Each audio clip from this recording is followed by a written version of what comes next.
The smell of warm bread and roasted garlic drifted through the glass door like a gentle hand reaching out to pull her in. Marisol stood on the sidewalk for a long moment, staring through the window of the small downtown cafe, watching strangers laugh over steaming plates of food, their faces soft and unhurried in the golden afternoon light. Her stomach made a sound she was too tired to be embarrassed about anymore. She hadn't eaten since yesterday morning, a half-eaten granola bar she'd found at the bottom of her bag while sitting on a bus bench, trying to figure out where the rest of her life had gone. She pushed the door open anyway. Sometimes hope is just walking through a door without knowing why. If you believe in kindness and second chances, please take a moment right now to like this video, drop a comment below, share it with someone who needs to hear it today, and subscribe to our channel, Wisdom Story House, because every story we tell is a reminder that humanity still has so much good left in it.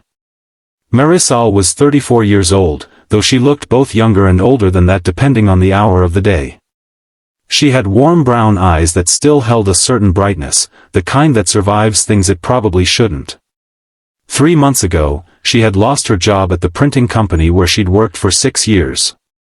Not because she wasn't good at it, she was exceptional, but because the company downsized, and she was one of 42 people who received a thin white envelope on a Tuesday afternoon and were told not to come back Monday. Her savings ran out faster than she expected. Her landlord was patient for exactly 5 weeks before he wasn't. And her sister, the only family she had left in this city, was already sharing a 1-bedroom apartment with her boyfriend and their newborn baby, so Marisol had quietly refused to become one more weight on that small, already bending world. She had been navigating a kind of invisible life for the past few weeks. Sleeping at the overnight shelter on Clemens Street when there was space. Filling out job applications on the library computers. Wearing the same 2 outfits in rotation, washed carefully in gas station restrooms when no one was looking. She wasn't a broken person. She was a person in a broken moment, and there is a difference that the world does not always take time to see. That afternoon, she had walked nearly 2 miles after a job interview that had gone better than she'd hoped. The hiring manager at a local print shop had smiled and said they'd be in touch soon, and something in the way he said it made Marisol believe him for the first time in months. She was riding that small wave of hope when she passed the cafe and smelled the food, and her body made the decision before her mind could talk it out of it. Inside, the cafe was cozy in the way that small, well-loved places often are. There were mismatched wooden chairs, hand-painted menus on a chalkboard behind the counter, and soft acoustic music playing just below the level of conversation. A young woman at the register greeted her with the kind of automatic smile that service workers wear like a uniform, and Marisol stood at the counter and looked at the menu for longer than necessary, doing math in her head with the $6.40 she had folded into the small zipper pocket of her jacket. She picked the least expensive thing she could find, a cup of tomato soup and a dinner roll, and asked the price. When the cashier told her it was $7.20, something quiet and crushing moved through Marisol's chest. 80 cents. She was 80 cents short.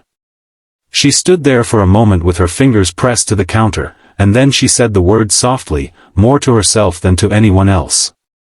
She said she couldn't afford it, and then she turned and walked toward the door, because there was nothing else to do and she had long since learned not to make a scene out of her own hunger. She was 3 steps from the exit when she felt a light touch on her shoulder. She turned around to find an older woman standing behind her, perhaps 65, perhaps 70, with silver hair pulled back loosely and reading glasses perched at the end of her nose.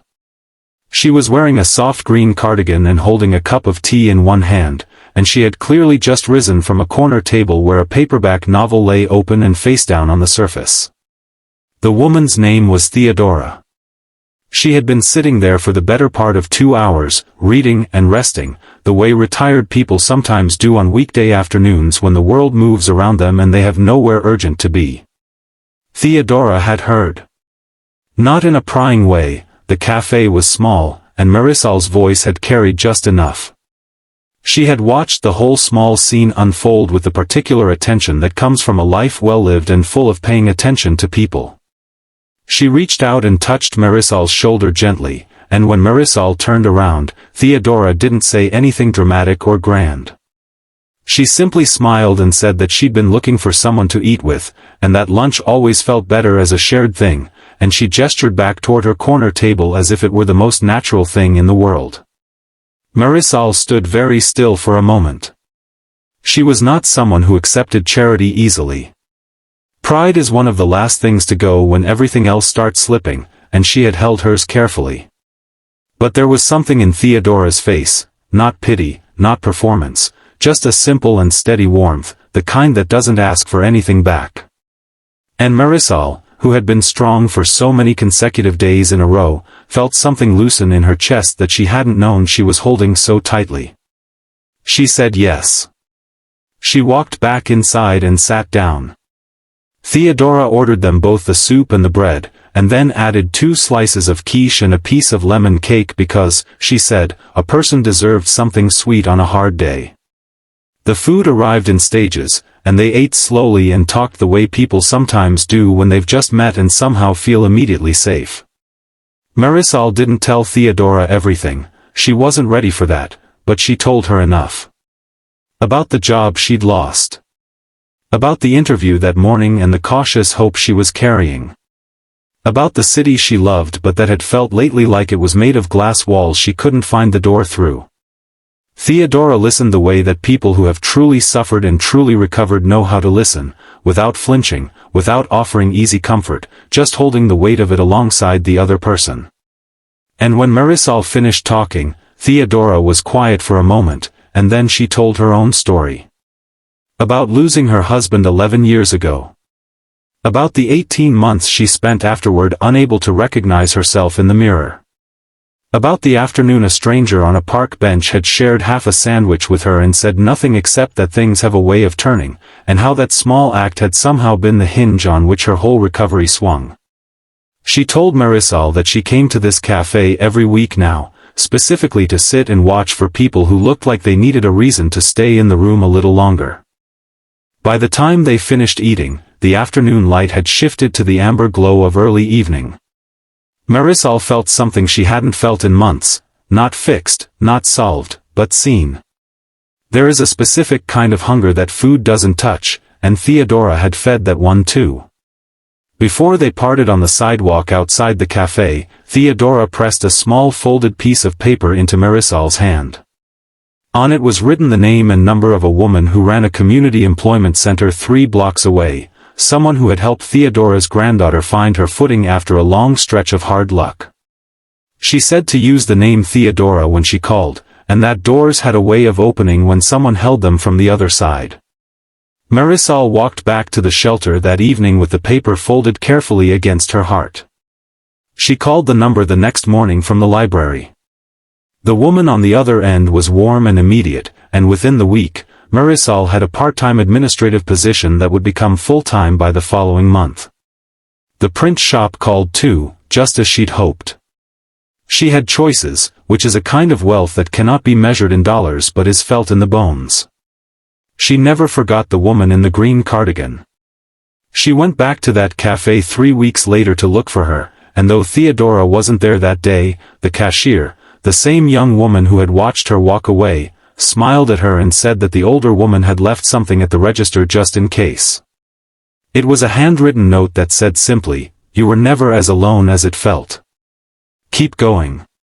Pay it forward when you can." Marisol kept the note.